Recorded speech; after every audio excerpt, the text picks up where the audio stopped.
Hi friends, இன்றைக்கி ஜூலை 3ஆம் தேதி புதன்கிழமை. எல்லா சீரியல்லையும் என்ன நடக்குதுன்னு சொல்லிட்டு வரிசையாக பார்த்துடலாம். வழக்கம் போல் பாகியலட்சுமி ஃபஸ்ட்டு சீரியல். பாகியலட்சுமி நல்லாவே இப்போது பரபரப்பாக போயிட்டுருக்கு. கோபி ஆல்ரெடி இன்ஸ்டாவில் போஸ்ட் பண்ணியிருந்த மாதிரி எதிர்பாராத திருப்பங்கள் தான் இன்றைக்கும் பார்த்திங்கன்னா நடந்திருக்கு. இந்த கமலாம்மாவால் சும்மாவே இருக்க முடியாது போல்.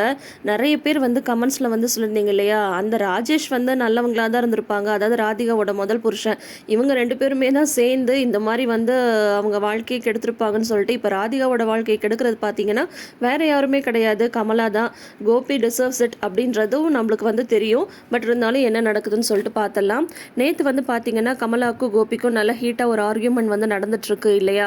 அப்போ பார்த்தீங்கன்னா கமலா சொல்கிறாங்க, எப்போ பார்த்தாலும் குடிச்சிட்டு வர ஒரு குடிகார புருஷன், கொலை பண்ணுறது கூட தயங்காத ஒரு மாமியார், இவங்களெல்லாம் வச்சுட்டு என் பொண்ணு எப்படி நிம்மதியாக இருக்க முடியும் அப்படின்னதும் கோபிக்கு கோவம் வந்துடுது. ஏய் அப்படின்னு சொல்லிட்டு மிரட்டுறாங்க. இன்றைக்கி பார்த்தீங்கன்னா கோபி நல்லா திட்டி விட்டுறாரு. இதோ பாருங்க, உங்களுக்கு அவ்வளோதான் மரியாதை, உங்களால் தான் எனக்கும் ராதிகாவுக்கும் நிம்மதியே இல்லாமல் போயிடுச்சு. ராதிகாவை தூண்டி விட்டு பிரச்சனை பண்ணி எனக்கும் அவளுக்கும் இருந்த அந்த ஒரு பாண்டிங்கே கெடுத்தது நீங்கள் தான் அப்படின்ற மாதிரி சொல்கிறாங்க. யார், நானா? என்னாலேயே இவ்வளோ பிரச்சனை? எல்லாத்துக்கும் காரணம் உங்கள் அம்மா தான் அப்படின்ற மாதிரி சொல்கிறாங்க. அதோ பாருங்கள், இதுக்கு மேலே எங்கள் அம்மாவை பற்றி ஒரு வார்த்தை நீங்கள் பேசுனீங்கன்னா நடக்கிறதே வேறு அப்படின்ற மாதிரி சொல்கிறாங்க. என்னங்க பண்ணுவீங்க? நான் அப்படி தாங்க பேசுவேன், உங்களால் முடிஞ்சதை பாருங்க அப்படின்னு சொல்கிறாங்க. இதை பாருங்க, ஏதோ வயசானவங்க எங்கள் அம்மா ஏஜில் இருக்கீங்கன்ற ஒரே காரணத்துக்காக தான் மரியாதை கொடுத்து பேசிட்டு இருக்கீங்க. இன்னொரு தடவை ஏதாவது எங்கள் அம்மாவை பற்றி பேசுனீங்க அப்புறம் நடக்கிறதே வேறு அப்படின்னு சொன்னதும் என்னங்க பண்ணிடுவீங்க?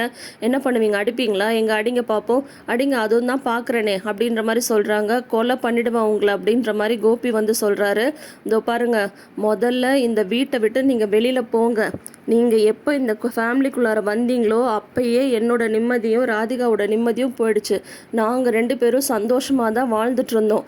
நீங்கள் ராதிகாவுக்கு இல்லாதது பொல்லாததெல்லாம் சொல்லி கொடுத்து பிரச்சனை பண்ணி நீங்கள் வந்ததுலேருந்தே வீட்டில் ஒரே பிரச்சனை தான் அப்படின்ற மாதிரி சொல்கிறாங்க. யாரால்? என்னால் பிரச்சனையா? எல்லா பிரச்சனைக்கும் உங்கள் அம்மா தான் காரணம். உங்கள் அம்மா தான் தள்ளிவிட்டு என் பொண்ணோட குழந்தைய கொண்டுட்டாங்க. இன்னும் கொஞ்ச நாள் அவங்க இங்கே இருந்திருந்தாங்கன்னா என் பொண்ணையுமே கொன்றுவாங்க.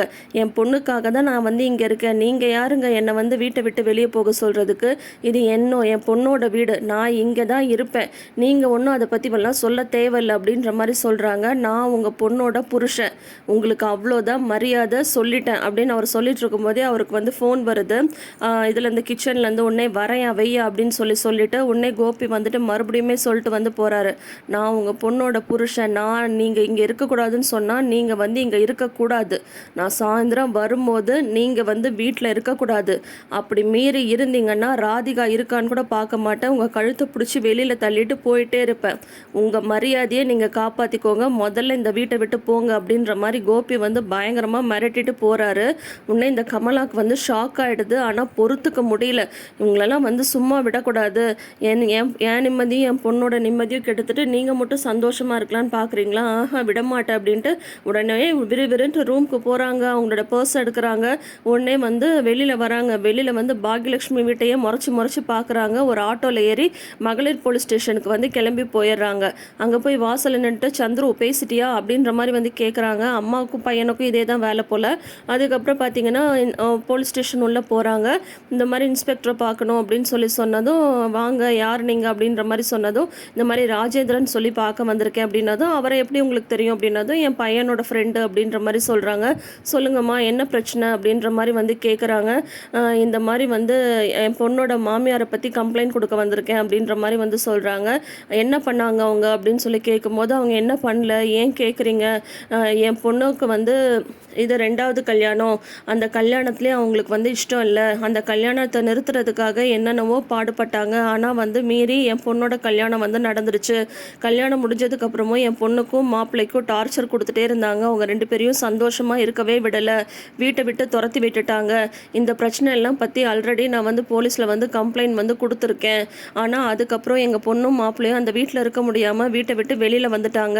அதுக்கப்புறம் இந்த அம்மா கூடவே பின்னாடியே பிரச்சனை மேலே பிரச்சனை கொடுத்துட்டு இருந்தாங்க. என் பொண்ணு ப்ரெக்னென்ட் ஆனால் அதுவுமே அந்த அம்மாவுக்கு பிடிக்கல, குழந்தைய கலைக்க சொல்லிட்டே இருந்தாங்க. அதுக்கப்புறம் வந்து பார்த்திங்கன்னா என் பொண்ணு வந்து ஒரு நாள் செக்கப்புக்கு கிளம்பிட்டு இருந்தா ஸ்கேன் எடுக்கிறதுக்காக. அப்போ கூட வந்து அந்த குழந்தைய வந்து அபார்ஷன் பண்ணிடு அப்படின்ற மாதிரி சொல்லிட்டு இருந்தாங்க. என் பொண்ணு முடியாது அப்படின்ற மாதிரி மறுத்துட்டா. உடனே இவங்க பின்னாடி இருந்து என் பொண்ணை வந்து கீழே தள்ளி விட்டுட்டாங்க. அந்த குழந்தை வந்து அபார்ஷன் ஆயிடுச்சு. கொஞ்சம் ஏமாந்துருந்தா என் பொண்ணுக்கே ஏதாவது ஆயிருக்கும். இப்போ என் பொண்ணு வந்து அபார்ஷன் ஆகிட்டு அந்த குழந்தை இல்லாமல் தவிச்சிட்ருக்கா.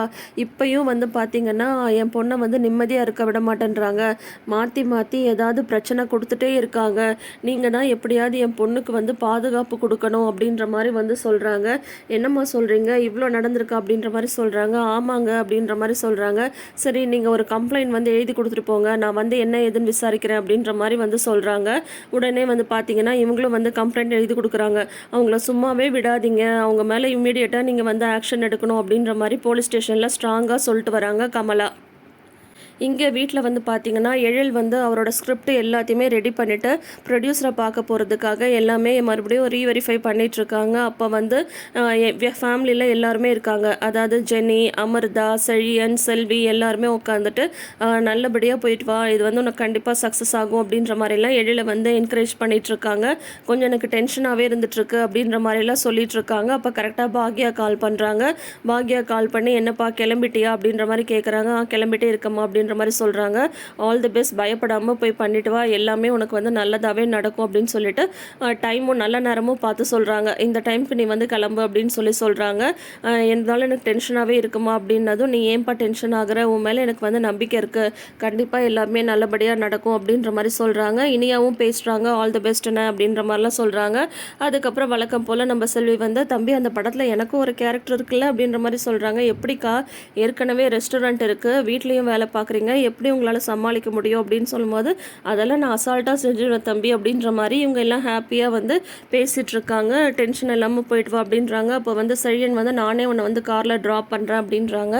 இல்லை, பைக்கில் தான் நான் எப்பயும் போவேன் அப்படின்னதும், அதுதான் எனக்கு கொஞ்சம் லக்கியும் கூட அப்படின்றாங்க. அதெல்லாம் ஒன்றும் இல்லை, இப்போ காரில் வந்தால் நீ வந்து அந்த ஸ்கிரிப்டை பற்றி கூட மறுபடியும் அந்த ரீகால் பண்ணிகிட்டே வரலாம்ல, அதனால் நான் வந்து உன்னை கொண்டு போய் விடுறேன், நீ வா அப்படின்னு சொல்லிட்டு அவங்க அண்ணா வந்து சொல்கிறாங்க. சரின்னு எழிலும் ஒத்துக்கிறாரு. அதுக்கப்புறம் அமிர்தா வந்து பூஜைலாம் பண்ணி விபூதியெல்லாம் இட்டுவிட்டு சரி கிளம்பலாம் அப்படின்ற மாதிரி வந்து எல்லாருமே வெளியில் வராங்க. கரெக்டாக போலீஸ் ஜீப் வந்து நிற்கிது. இன்ஸ்பெக்டர் வந்து உள்ளே வராங்க.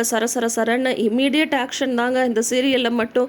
அப்புறம் வந்து பார்த்திங்கன்னா உடனே வந்து என்ன மேடம் அப்படின்ற மாதிரி கேட்குறாங்க. இங்கே ஈஸ்வரிங்கிறது யார் அப்படின்ற மாதிரி சொல்கிறாங்க. எங்கள் பாட்டி அப்படின்ற மாதிரி வந்து சொல்கிறாங்க. ஈஸ்வரிங்கிறவங்க மேலே வந்து கம்ப்ளைண்ட் வந்து வந்திருக்கு, அவங்கள நாங்கள் வந்து போலீஸ் ஸ்டேஷன் கூட்டிகிட்டு போகணும், எங்கே அவங்க அப்படின்ற மாதிரி சொன்னதும், இருங்க அவங்க வந்து வீட்டில் இல்லைங்க, என்ன திடீர்னு இந்த மாதிரி வந்து சொல்கிறீங்க, யார் அவங்க மேலே கம்ப்ளைண்ட் கொடுத்தாங்க அப்படின்னதும், அதுக்கெல்லாம் அவங்க பதிலே சொல்கிறதில்ல. நீங்கள் போய் உள்ளே போய் தேடுங்க, என்ன உள்ளேயே வச்சுட்டு இல்லைன்னு சொல்கிறீங்களா அப்படின்ற மாதிரி சொல்கிறாங்க. இல்லைங்க, நிஜமாவே அவங்க வீட்டில் இல்லை அப்படின்ற மாதிரி எல்லாருமே வந்து சொல்கிறாங்க. ஆனால் கேட்காம போலீஸ் வந்து உள்ளே போயிட்டு வீடு ஃபுல்லாக தேடுது.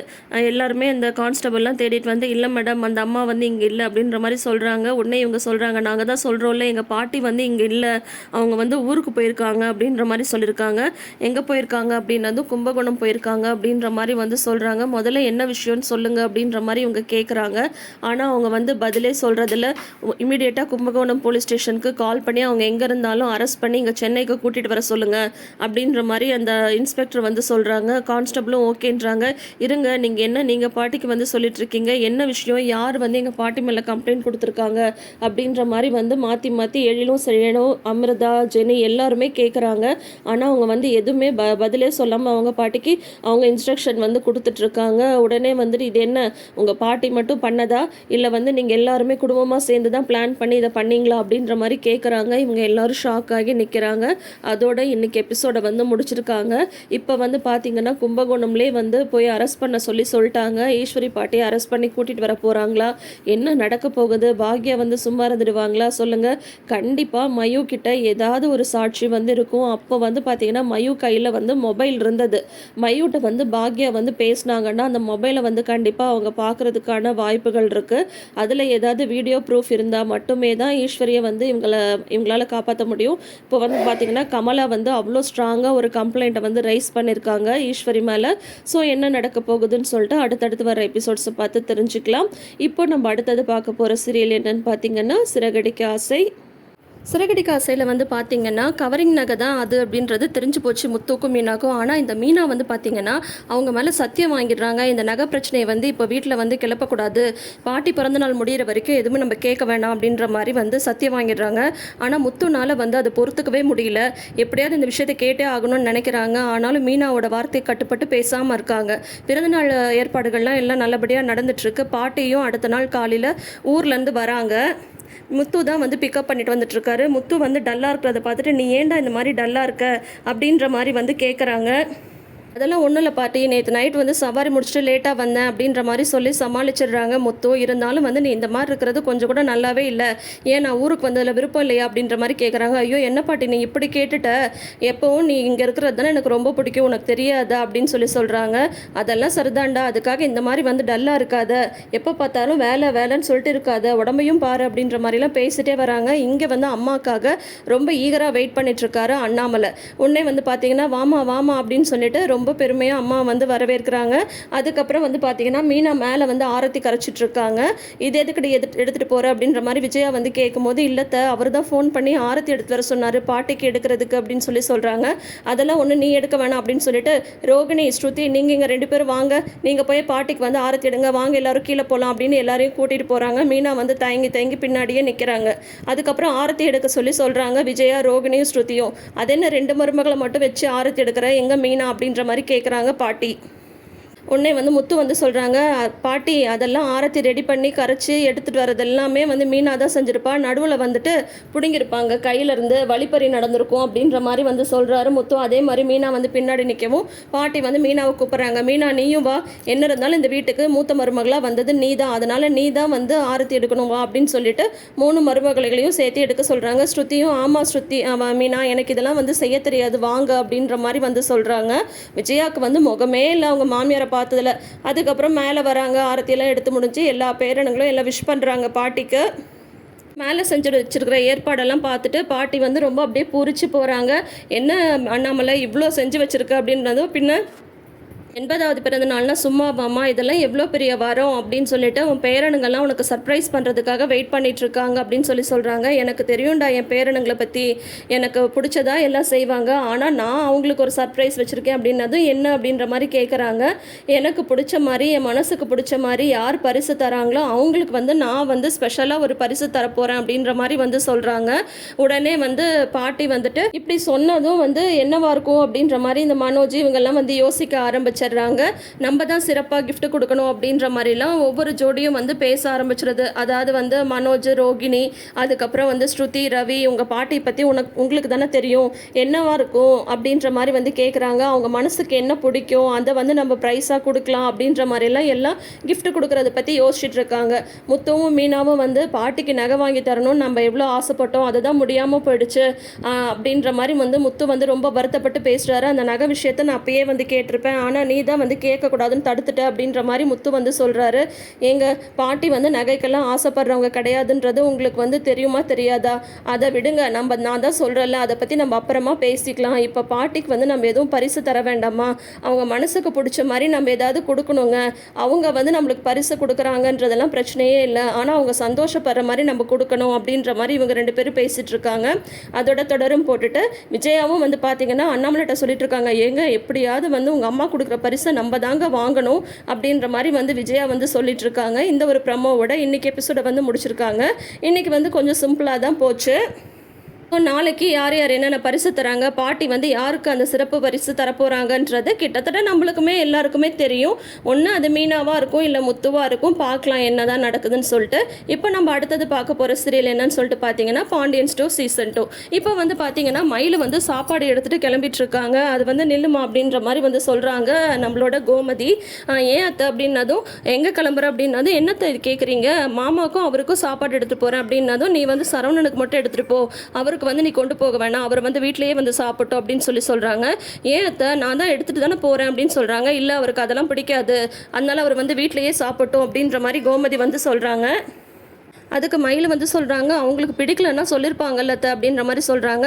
நான் தான் சொல்கிறேன்லம்மா அவருக்கு பிடிக்காதுன்ட்டு, அப்புறம் என்ன அப்படின்னதும், உங்களுக்கும் வேணாம் எனக்கும் வேணாம், நான் மாமாக்கே ஃபோன் அடித்து கேட்குறேன்னு பாண்டியனுக்கு ஃபோன் அடிக்குமோ, பாண்டியன் வந்து மருமக எதிர்பார்க்குற மாதிரியே, ஏன்பா இத்தனை நாள் நீ என்ன கேட்டுட்டா கொண்டு வந்த, நீ பாட்டி கொண்டு வர வேண்டியதானே அப்படின்ற மாதிரி வந்து சொல்லிடுறாரு. போதுமாத்த நான் இப்போ எடுத்துகிட்டு போகிறேன் அப்படின்ற மாதிரி வந்து எடுத்துகிட்டு போகிறாங்க. இருந்தாலும் கோமதி வந்து இப்படி சொல்கிறது மயில் மனசுலேயே இருக்குது. சாப்பாடெல்லாம் கொடுத்து ரிட்டர்ன் வரும்போது பாக்கியத்தை பார்க்க அவங்க அம்மா வீட்டுக்கு வந்து போகிறாங்க. இப்போ பாக்கியமும் அவங்க தங்கச்சி உட்காந்து சாப்பிட்டுட்டு இருக்காங்க. ஏன் மோர் ஊற்றி சாப்பிட்றீங்க அப்படின்னதும், இல்லை நான் இன்னைக்கு காய்கறி வாங்க போகல அப்படின்னு சொல்கிறாங்க. தெரிஞ்சிருந்தா நான் வரும்போதே வந்து வீட்டிலேருந்து சாப்பாடு எடுத்துகிட்டு வந்திருப்பேன் அப்படின்றாங்க. ஏன்டி நம்ம கஞ்சிக்கு இல்லாதவங்கன்னு அவங்க நினைக்கணுமா அப்படின்னதும், உன்னை அவங்க தங்கச்சி சுடர் சொல்லுது, அதுதானே உண்மை அப்படின்ற மாதிரி சொல்லுது. அதெல்லாம் ஒன்றும் வேண்டாம், நீ அங்கே இருந்தெல்லாம் எதுவும் எடுத்துகிட்டு வராத. ஆமாம் மாப்பிள்ளை எப்படி இருக்காரு, வீட்டில் எல்லாரும் எப்படி இருக்காங்க, என்ன சொல்கிறாளுங்க உன் புருஷனோட தம்பி பொண்டாட்டிங்க அப்படின்னதும், அது ஏமா கேட்குற, எப்போ பார்த்தாலும் ரெண்டு பேரும் கூடி கூடி பேசுகிறாங்க, அவங்க ரெண்டு பேரும் ஒரு கட்சியாக இருக்காங்க, இப்போ வந்து அதில் அத்தை வேற சேர்ந்துக்கிறாங்க, 3 பேரும் கூடி கூடி பேசுகிறாங்க, நான் போய் பேசினா என்னன்னு சொல்லிட்டு என்கிட்ட பேசிக்கிறதே இல்லை அப்படின்றாங்க, நீயும் போய் அந்த கூட்டணியில் சேர்ந்துட வேண்டியது தானே அப்படின்னு சொல்கிறாங்க பாக்யம். அதுக்கு என்ன அவங்க சேர்த்துக்கிட்டா தானே அப்படின்னதும், அப்படின்னா பிரித்து விட்டுருடி அப்படின்றாங்க. உடனே அவங்க தங்கச்சி வந்து சொல்கிறாங்க, என்னம்மா நீ இப்படியெல்லாம் அட்வைஸ் பண்ணுற அப்படின்ற மாதிரி சொல்கிறாங்க. உடனே வந்து பாக்யம் வந்து சொல்கிறாங்க, நீ சும்மா ரெடி, உனக்கு ஒன்றும் தெரியாது, அவங்க எல்லாரும் உன்னை சேர்த்துக்கலன்னா நீ வந்து அவங்கள பிரித்து விட்டுரு, அவங்க ஒற்றுமையாக இருக்கிறதுனால தானே உனக்கு வந்து பிரச்சனை, பிரித்து விட்டுட்டா அந்த குடும்பத்தில் மருமக அப்படின்ற உரிமை உன் கையில் தானே இருக்கும். இதை பாரு மயில், நான் வந்து ஒவ்வொன்றும் உனக்கு வந்து சொல்லி கொடுத்துட்டு இருக்க முடியாது, அந்த வீட்டில் உன்னோட உரிமையை தக்க வச்சுக்க நீ தான் வந்து ஏதாவது பண்ணணும், புரியுதா? அவங்க 3 பேரையும் ஒன்றா இருக்க விடாத, உன் மாமியார் வந்து நீ சொல்கிறத தான் வந்து கேட்கணும். ஆமாம் உன் மாமனார் என்ன சொல்கிறாரு அப்படின்னதும், மாமாலாம் ரொம்ப பாசமாக இருக்காருமா, நான் என்ன சொல்கிறனோ அதுதான் சரி சரின்னு சொல்கிறாரு அப்படின்றாங்க. அப்புறம் என்னடி விட்டுட்டு போடி, அவர் உன் பக்கத்தில் இருந்தால் போதும், நீ மற்றவங்கள பற்றியெல்லாம் கவலைப்படவே தேவையில்லை அப்படின்ற மாதிரி வந்து சொல்கிறாங்க. உன் புருஷன் அப்படிங்கும் போது அவர் எங்கம்மா, நான் சொல்லும் போது மண்டை ஆட்டுறாரு, அதுக்கப்புறம் ஏதாவது ஒரு பிரச்சனைன்னு வந்தால் தம்பிங்களுக்கு தான் சப்போர்ட் பண்ணுறாரு அப்படின்ற மாதிரி வந்து சொல்கிறாங்க. விடு, அதெல்லாம் வந்து மெல்ல மெல்ல நீ தான் மாற்றணும், உங்கள் அப்பா கூட அப்படி தான் இருந்தார், எதுக்கும் பிரயோஜனம் இல்லைனாலும் அவங்க குடும்பத்து பக்கம் தான் நின்னார், இப்போ நான் சொன்னால் சொல்கிற மாதிரி கேட்குற மாதிரி வச்சுருக்கல்ல, நீ சொன்னதை மட்டும்தான் உன் புருஷன் கேட்கணும், அந்த மாதிரிலாம் நீ தான் வந்து கொண்டு வரணும், புரியுதா? அப்புறம் உன்னை வந்து எப்போ ஹனிமூனுக்கு அனுப்ப போகிறாங்களோ அப்படின்றாங்க. அதெல்லாம் நான் எப்படிமா கேட்க முடியும் அப்படின்றாங்க மயில். நீ என்ன வந்து நடுஹாலில் போய் நின்று கேளு, நான் சொல்கிறேன், உன் புருஷன் கூட நீ தனியாக இருக்கும்போது சொல்லி முதல்ல அதெல்லாம் போகிற வழியை பாரு, இப்படியே ஒவ்வொன்றுக்கும் நான் சொல்லி கொடுத்துட்ருக்க முடியாதுன்ற மாதிரி எப்படியெல்லாம் வந்து போதனை ஏற்றணுமோ அந்த மாதிரிலாம் ஐடியா கொடுத்து அனுப்பி வைக்கிறாங்க. அதுக்கப்புறம் பார்த்தீங்கன்னா மீனா வந்து ஸ்நாக்ஸ் வாங்கிட்டு வராங்க வீட்டுக்கு. வந்து எல்லாரும் வந்து ஆசையாக அதெல்லாம் எடுத்து சாப்பிட்டுட்டு இருக்கும்போது, எங்கே இந்த மயிலக்கா உடனே காஃபியோட வருவாங்களேன்னு சொல்லிட்டு இருக்கும்போதே வந்துடுறாங்க. மீனா வந்துட்டியா, வேலையெல்லாம் எப்படி போச்சு, உனக்கு காஃபி போட்டு தரவா அப்படின்ற மாதிரி சொல்கிறாங்க. ஃப்ளாஸ்கில் தானே இருக்குது, போய் நீ எடுத்துகிட்டு வர அரசி அப்படின்னு சொல்கிறாங்க. நான் சாப்பிட்டு தான் போவேன் அப்படின்னு சொல்லிட்டு அரசி சொல்லவும் உடனே மீனா சொல்கிறாங்க, இருக்கட்டும் ஃப்ரெஷ் ஆகிட்டு நானே குடிச்சிக்கிறேன் அப்படின்றாங்க. என்னது இது, என்ன அரிசி, நீ என்ன சாப்பிட்ற அப்படின்றாங்க மயில். அண்ணி ஸ்நாக்ஸ் வாங்கிட்டு வந்தாங்க அதை சாப்பிட்றன்னது. என்ன மீனா, எத்தனை தடவை சொன்னாலும் நீங்கள் கேட்கவே மாட்டிங்களா, எதுக்கு இந்த மாதிரி வந்து வெளியிலேருந்து பலகாரம்லாம் வாங்கிட்டு வரீங்க, ஆரோக்கியமான பலகாரம், சுண்டல், கொண்டக்கடலை அந்த மாதிரி ஏதாவது சாப்பிட வேண்டியது தானே, ஸ்நாக்ஸ் சாப்பிடணும்னு தோணுச்சுன்னா எதுக்கு இந்த மாதிரி வந்து வாங்கிட்டு வரீங்க, சொன்னால் கேட்க மாட்டிங்களா அப்படின்றாங்க. நான் தான் நீங்கள் சொன்னால் கேட்க மாட்டேன்னு தெரிஞ்சு நீங்கள் ஏன்க்கா சொல்கிறீங்க அப்படின்ற மாதிரி மீனா வந்து சொல்கிறாங்க. சரி, ஒரு சமோசா எவ்வளோ, ஒரு பஃப்ஸ் எவ்வளோ அப்படின்ற மாதிரிலாம் கேட்குறாங்க. நான் அதை வந்து தனித்தனியாக ரேட்டு கேட்கல, எல்லாத்துலேயும் 5 வந்து கேட்டேன், அவங்க கொடுத்தாங்க, அப்புறம் நான் 200 ரூபாய் கொடுத்துட்டு வந்தேன் அப்படின்னு சொல்லவும், ஒரு நாளைக்கு 200 ரூபாய்னா ஒரு வாரத்துக்கு என்ன ஆச்சு, ஒரு மாதத்துக்கு என்ன ஆச்சு, ஒரு 5 வருஷத்துக்கு என்ன ஆச்சு, 5 வருஷத்துக்கு 3 லட்ச ரூபாய் வந்து சேர்த்துருக்கலாம், அந்த 3 லட்ச ரூபாய் இருந்தால் ஒரு சென்ட் இடம் வாங்கி போட்டிருக்கலாம் அப்படின்றாங்க. ஓ அப்படியாக்கா, சரி, நீங்கள் வந்து வெளிப்பலகாரம் சாப்பிட்றத விட்டு எத்தனை நாள் ஆச்சு அப்படின்ற மாதிரி கேட்குறாங்க. எத்தனை நாளா, பல வருஷமாக சாப்பிடல அப்படின்றாங்க. எத்தனை வருஷம் இருக்கும் அப்படின்றாங்க மீனா. ஒரு 10 வருஷம் இருக்கும் அப்படின்றாங்க. 10 வருஷமா அப்படின்னா கிட்டத்தட்ட வந்து ஒரு 4 லட்சம் 5 லட்ச ரூபாய் சேர்ந்துருக்கணுமே. சரி, நீங்கள் எத்தனை சென்ட் இடம் வாங்கி போட்டிருக்கீங்க அப்படின்ற மாதிரி வந்து திருப்பி கேட்குறாங்க. சூப்பர் அப்படின்ற மாதிரி ராஜியும் கோமதியும் வந்து மனசில் நினச்சிக்கிறாங்க. சூப்பர் நோஸ் கட் கொடுக்குறாங்க மீனா. ஒன்று அதுக்கு மயில் வந்து, நான் என்ன வேலைக்கா போனேன், நான் வேலைக்கு போய் சம்பாதிச்சிருந்தா தானே அப்படின்ற மாதிரி சொல்கிறாங்க. இதை பாருங்கக்கா, முதல்ல வேலைக்கு போய் சம்பாதிக்கிறது வந்து எதுக்கு, மனசுக்கு பிடிச்ச மாதிரி ஒரு வாழ்க்கை வாழ்கிறதுக்கு, அதே மாதிரி நல்லா ஃபஸ்ட்டு வயிறார சாப்பிட்றதுக்கு தான். எப்பயாவது சாப்பிட்றதுலலாம் தப்பு கிடையாது, நம்ம என்ன தினமும் சாப்பிட போகிறோம், அதையும் இதையும் வந்து சொல்லாதீங்க அப்படின்ற மாதிரி சொன்னது. கோமதியும் சொல்கிறாங்க, எப்பயாவது சாப்பிட்றதுலலாம் தப்பு இல்லைம்மா, நீ உள்ளே போய் ஏதோ வேலை இருக்குன்னு சொன்னால அதை பார் அப்படின்ற மாதிரி கோமதியும் அனுப்பி விட்டுறாங்க. அதுவுமே மயிலுக்கு வந்து ரொம்ப கஷ்டமாக போயிடுது. அப்புறம் பார்த்தீங்கன்னா நைட்டுக்கு வந்து கோமதி சமைச்சிட்டு இருக்காங்க. அத்தை நான் காய்கறியாவது கட் பண்ணவா அப்படின்றாங்க. வேண்டாமா, ஏதோ நீ ஆசைப்பட்டேன்னு 2-3 நாள் வந்து சமைக்க விட்டேன்.